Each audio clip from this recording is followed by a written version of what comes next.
Coach, thank you very much for your time. A 1-0 loss in the derby. Your thoughts, please.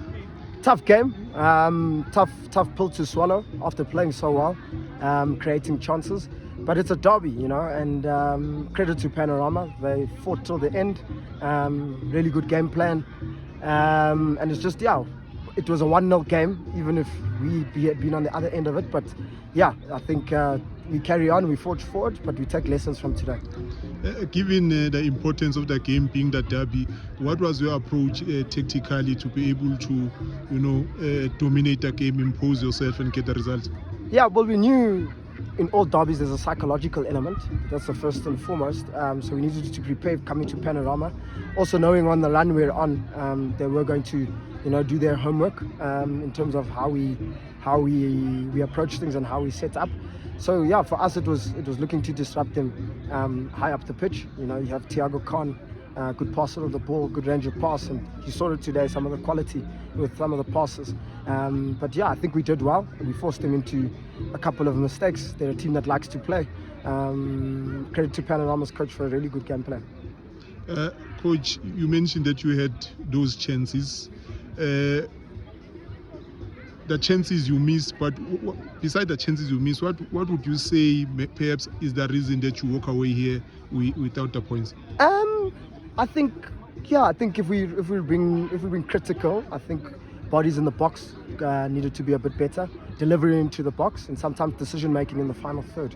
Panorama is a tight field, so if you're getting the ball into wide areas, the delivery must be good, and two, it must be quick, And I think sometimes we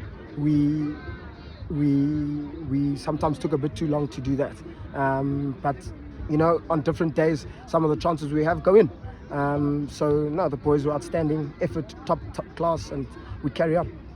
You came into this game on top of the log with only one loss. Now it's two losses, and SuperSport Sundowns are right behind you. What does this result mean then in terms of the log standings for you? So I think Sundowns are away to School of Excellence tomorrow, and I'm not sure what the SuperSport score is yet, but we are going to run our race. We're going to stay on our path, and we're going to carry on in our process and on our journey. Yes, it's human nature to look at the logs and look what everyone else around us is doing. But I think if we stay focused, I think if we continue to play the way we're playing, the team spirit continues where it is, we'll be right on either on the top or on somebody's coattails. Coach, you started the season very well. You did well. You also went to Cape Town where you did amazingly well. I think no one would have anticipated that Randburg will go all the way to the final. How much of that experience has helped your team this season in terms of their level of intensity, physicality and tactically? I couldn't agree more. It has helped in all those departments, tactical, physical, and just in terms of a bond as well. You go away into a tournament where you're the underdogs and nobody knows who you are, and it allowed us to go out and give it a full go.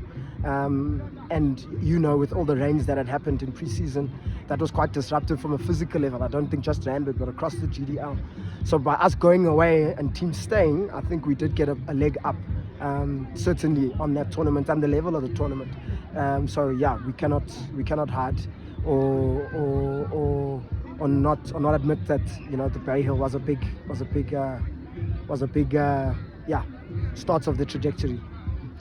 You're on top of the log, coach, and one will always expect that your big boys, Chiefs, Sundowns, SuperSport will always be up there, and of course the double champions Highlands. Did you think that perhaps at this stage of the season you'll be where you are, or was it always your plan that you are going all out for the title this season? So, good question. As I said, our message in the beginning of the season was we have a mantra, we want to make Randburg the place to be at 2 o'clock, and that's the under-19 game. Randburg must be the place to be, and we can only do that if our performances are good, and we play a good, expansive game, and we train properly, and we're good guys, and we're role models within the club. That's the first bit. And by doing those little things, we can then dream and then be where we are. I think it's too early to say to say who's in the title. I think the under-19 division particularly is quite topsy-turvy. Sundowns due to Rockets, Chiefs lost to Cathoris last week, so I think it's difficult to say. But I think we're a team who has high ambitions and who is going to go for things. So yeah, that's where we are on that point. And in terms of the standard of the GDL, especially this season, in terms of the physicality, the intensity, and the technical element of the game, do you feel that perhaps it's a bit higher? And how is it in comparison to to Cape Town, because you've been there, you played against Cape Town teams at Bay Hill? Yes, so I think the GDL, and I agree with you, has stepped up for, in my opinion, for one main reason, and that is because of the streaming that has now come in with super sports schools. So you have a situation now, and a good one is that coaches now have access to opposition footage, full footage, and numerous footage. You can watch, for instance, Randburg, our games over the last 4 weeks, what shape we played in, who played where, what changes we made at what time, and I think that has equipped coaches with a tool to prepare better. I think the challenge now is how do we take that and then put that into long-term sort of structures and say this is how we want to play, and then we use the games as a benchmark. And as you mentioned, how does it compare to Cape Town? I think the GDL is a strong league. Gauteng is a strong league technically. Cape Town is very a lot of wing play, very direct, get the ball in the box. Whereas across the GDL, your midfield's got to be good. It's got to be compact. Otherwise, even today, Panorama midfield, ticking and playing through. So I think technically, the GDL, in my opinion, slightly ahead in terms of just technically. But I think in Cape Town, tactically, the wind conditions, I think it's on par.